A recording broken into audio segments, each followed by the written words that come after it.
мамина днеска разказват на Джума, но една част от нея. Не можахме да я довършим, днес ще я довършим. Има един имамин на име Шейх Аля. Той е от Йордания. Нали, доста често канят, нали, да изнася лекции на сихати и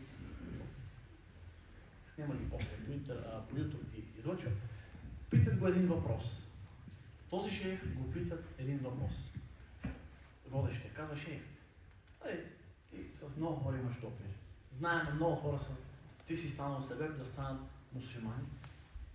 Казва: има ли някаква случка, когато някой е станал мусулманин, която да останала в твоето съзнание?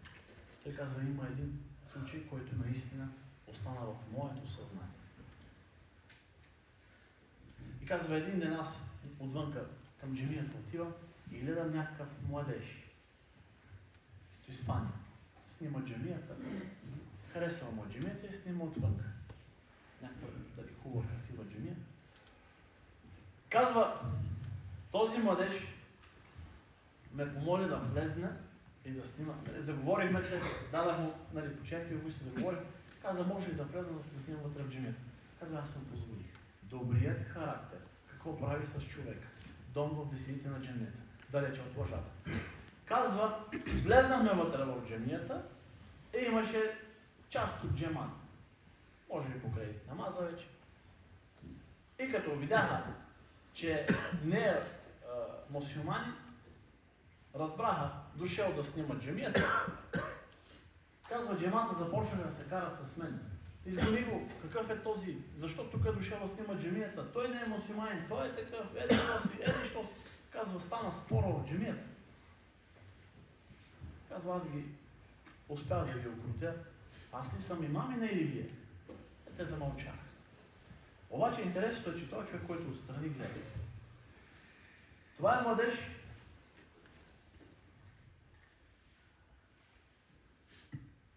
Как ще реагира, ако разбира какво говори?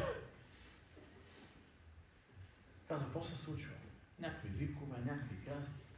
Пита го: какво става? Какво казват тези хора? Казва: как да му кажа, че искат да го изгонят от джамията? Как да му кажа? Казва: аз си послужиш с лъжа. Казва: ние тук в Йордания имаме един адет, когато бъде нов човек от някъде отвънка, и имаме адет, обичай, да отиваме и да го прегръщаме. Обратно на това прегръщане. Казвам: аз, те искаха да те прегърнат, да здрависат, аз не успях да ги окрутя. Казва: седнахме и се заговорихме с този младеж. Забележете, казва, името му беше Марио, преди да стане мусулманин. После му смени името на Хасан.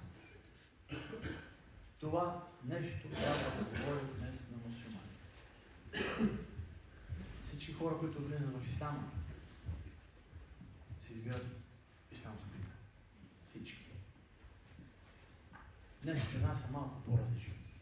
Избираме това. Всеки да прави каквото си иска. Един ден се спалим да станем братъл. Така, казва, заговорихме се 10 минути, дойде езана, аз го служих на един стол да седне отзад, да ме изчака, да се изкланяме, ще продължим разговора и започнем да се кланяме. Казва, по едно време го усетих, той застана до мен. Ние сме на рукю, той на рукю. Ние отиваме на съжет, той започна да кланя заедно с нас. И по едно време, когато бяхме на съжет, аз го слушам, той е до мен. Казва, слушай му как диша тежко. Въздиша. И говори някакви неща. Както да казва, свърши намаза, аз се обърнах към него и го питам, какво почувства? Какво усети? Като беше заедно с нас. Казва, само направи така.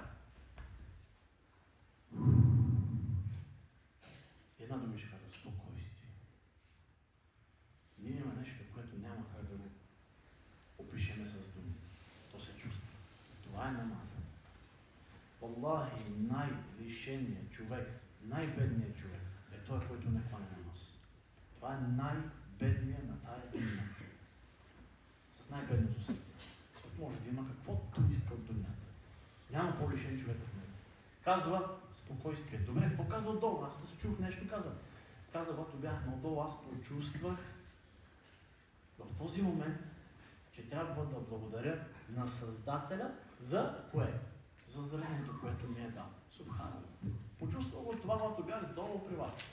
И казва, поговорихме малко и каза, този човек, този младеж, казва, аз искам да бъда като теб. Казва, как като мен, така, пълен човек. Пошегува се, казва, аз съм пълен, ти искаш да си. Казва, не, искам да стана мюсюлманин. Каза, този човек влезе на християнин и излезна с ла илаха иллаллах Мухаммад Расул. Защо излезна по този начин? Заради добрия нрав. Искаш дом в дженнета. Представи си, беше го изгонил. Къде е добрият нрав? Къде е добрият нрав?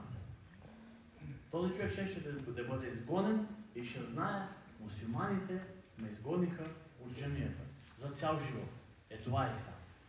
Да, но той излезе с мен. Върна се в Испания, казва, няколко месеца след това се обажда щастлив. Не държахме връзка, казва, шейх. Моята майка стана мусулман. Звъни шейх, моя брат стана мусулманин. Моят приятел стана. Той започна да предава хората към Аллах. Добрият нрав. А лъжата е от най-лошия нрав.